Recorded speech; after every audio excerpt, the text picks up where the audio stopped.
Daniel waited with joyful anticipation. Today, I marry my best friend.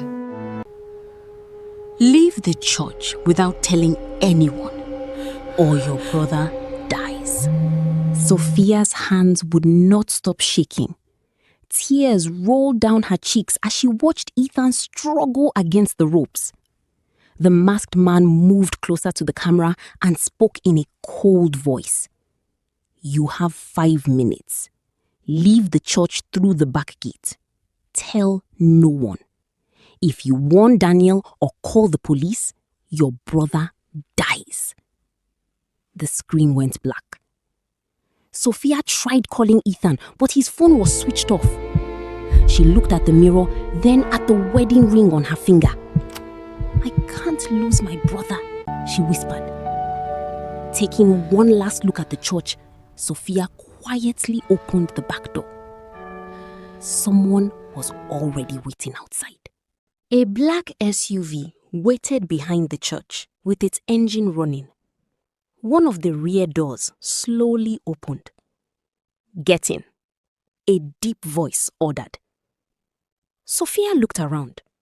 The parking area was empty. No one had seen her leave. She climbed into the vehicle, holding her phone tightly. 2 masked men sat beside her without saying a word.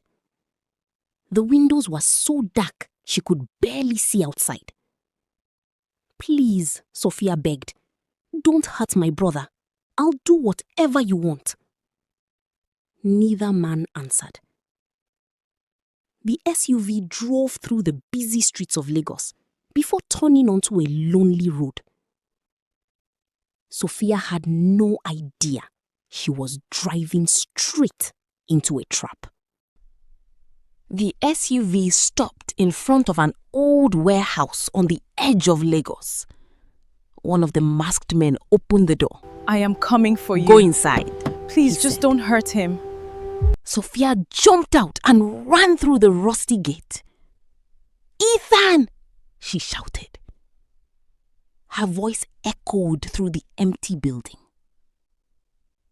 She searched every room, but there was no one there. Then she noticed a white envelope on the dusty floor. With trembling hands, she picked it up and opened it. Inside was a short message. You are too late. Sophia's heart pounded. Just then, she heard a weak voice calling her name from outside. It was Ethan. Sophia ran behind the warehouse and found Ethan lying on the ground with his hands and feet tied. His face was bruised, but he was alive. She quickly untied him and pulled him into a tight hug. Are you hurt? She asked. They covered my face, Ethan replied. I never saw who brought me here. Sophia helped him into a passing taxi. We have to get back to the church, she said. When they arrived, the church was empty. The flowers were gone, the guests had left, and Daniel was nowhere to be found. The wedding and her future were already over. Sophia rushed into the quiet church, calling Daniel's name, but only her footsteps echoed through the empty hall. An elderly cleaner looked at her with pity. You came back too late, the woman said softly. The groom waited for hours. Everyone thought you ran away with another man. Sophia shook her head. No, that's not true.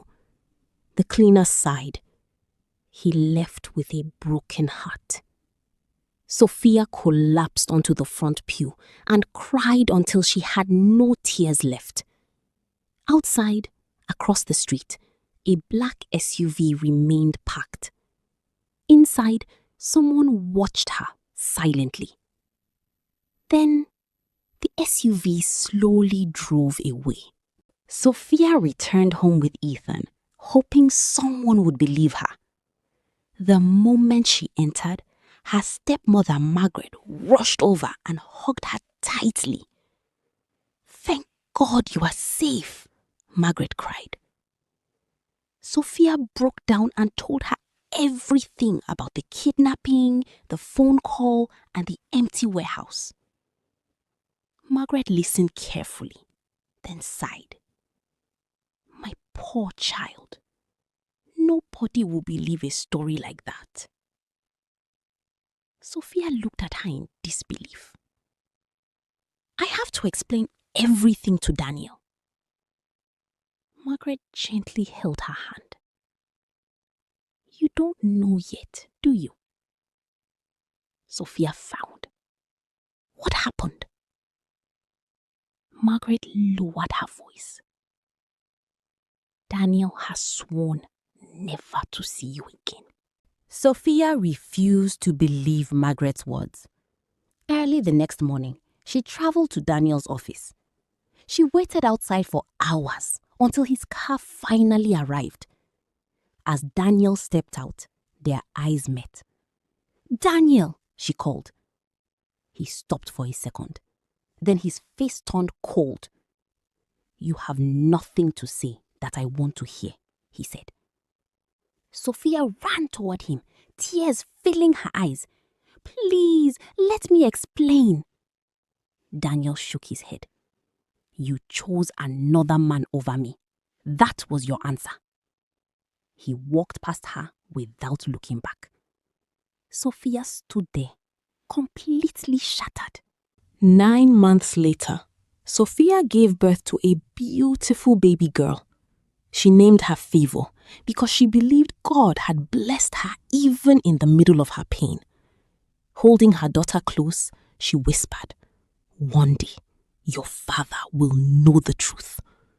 Ethan promised to protect Favor and help Sophia raise her. Meanwhile, Daniel buried himself in work. He spent long days and sleepless nights building his construction company. The heartbreak of losing Sophia became the fire that drove him forward. Sophia. 5 years later, his company was one of the biggest in Nigeria. 5 years passed quickly. Daniel Adebayo became one of the youngest billionaires in Nigeria. His company built roads, bridges, and luxury estates across the country. People admired his success, but no one saw the pain behind his smile. He never married because he could not forget Sophia. Across the city, Sophia worked in a small fashion shop to provide for Favor and Ethan. Every naira she earned went toward rent, food, and her daughter's education. Though life was hard, she never complained. Every night, Favor asked the same question. "Mommy, where is my daddy?" Sophia smiled, but her heart broke every time Favor asked about her father. "Your daddy is a good man," she said softly. "One day, you will meet him." Favor hugged her mother and smiled. "I'll tell him I love him." Sophia turned away so her daughter would not see the tears in her eyes. That evening, Ethan came home carrying a small envelope. "I found this in the mailbox," he said. It had no sender's name. Sophia opened it carefully. Inside was a photograph taken on her wedding day. On the back were 6 chilling words. "The truth has been buried long enough." Sophia stared at the photograph. It showed her smiling beside Daniel just minutes before everything changed.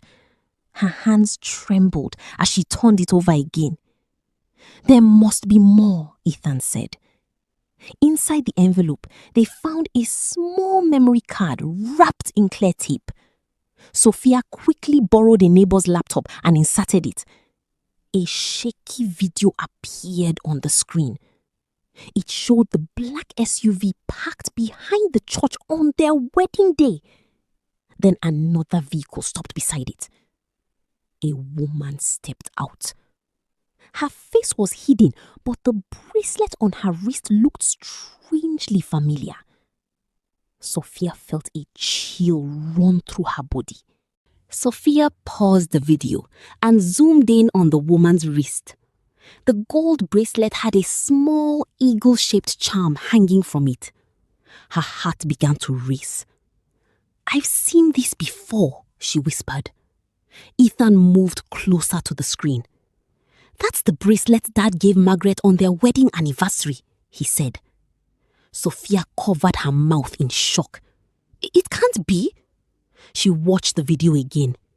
The woman handed a thick brown envelope to one of the masked men before driving away. For the first time in 5 years, everything started to make sense. Was her own stepmother behind the kidnapping? Sophia refused to jump to conclusions. She needed proof before accusing anyone. The next morning, she and Ethan visited the abandoned warehouse where the kidnappers had taken her 5 years earlier. The building was old and covered with dust, but Ethan noticed something hidden beneath a broken wooden box. He picked it up. It was an old mobile phone with a cracked screen.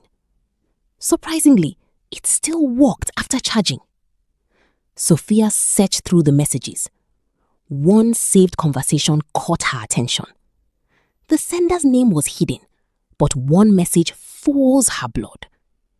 "Make sure the bride never reaches the altar." Sophia and Ethan took the old phone to a trusted phone repair technician. After checking the device, the technician managed to recover deleted files and the original SIM card details. "There were many messages erased," he said, "but one contact can still be traced." He printed the registration record and handed it to Sophia. She slowly unfolded the paper. Her eyes widened. The SIM card had been registered using the name of Margaret Okafor's personal driver. Ethan clenched his fists. "My sister, this wasn't a coincidence." Sophia held the paper tightly. She was finally getting closer to the woman who destroyed her life. Sophia and Ethan found Margaret's former driver in a small village outside Lagos. He looked older and frightened when he saw them. "I don't want any trouble," he said. Sophia placed the recovered phone and the registration paper on the table. "I only want the truth." The old man lowered his head. "I was paid to drive the kidnappers to the church," he admitted. "Madame Margaret planned everything. She said the wedding must never happen." Tears filled Sophia's eyes. "Can you say that before the police?" The driver nodded slowly. "Yes, because I've carried this guilt for 5 years. Now, Sophia finally had a witness. With the driver's statement, the old phone, the memory card, and the recovered messages, Sophia finally had enough evidence. She reported everything to the police, and an investigation began immediately. The officers promised to question Margaret, but Sophia knew one thing could not wait. She had to tell Daniel the truth herself. The next morning, she learned that Daniel will be opening his newest company headquarters in Lagos. Hundreds of guests, journalists, and business leaders were expected.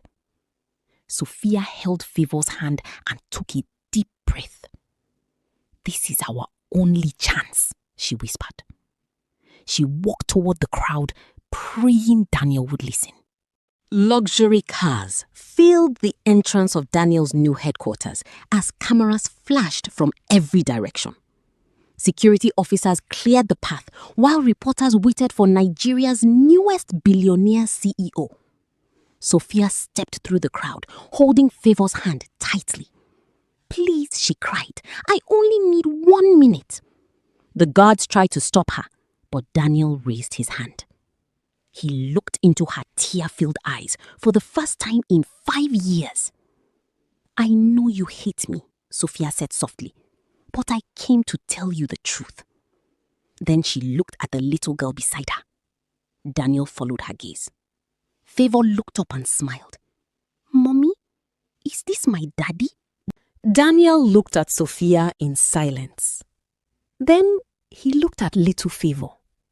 Something about the girl's eyes reminded him of himself. "You said you wanted 1 minute," he said. "Talk." Sophia handed him the memory card, the recovered phone, and the police report. She told him everything, from Ethan's kidnapping to the abandoned warehouse and the lies that followed. Just then, 2 police officers arrived with Ethan and Margaret's former driver. The driver pointed at Margaret. "She paid us to stop the wedding." Daniel stood frozen. The woman he had blamed for 5 years had been telling the truth. Margaret tried to deny every accusation. "They are lying," she shouted. But the police played the recovered video and showed the messages from the old phone. Then the former driver repeated his confession in front of everyone. The crowd fell silent. Margaret's face lost its confidence. The officers placed handcuffs on her wrists. As they led her away, she turned to Sophia. "I only wanted my daughter to have your life," she cried. Sophia closed her eyes. "You stole 5 years from us." Margaret lowered her head as the police car drove away. Her lies had finally come to an end. Daniel slowly walked towards Favor and knelt before her. "What's your name?" he asked. She smiled. "My name is Favor."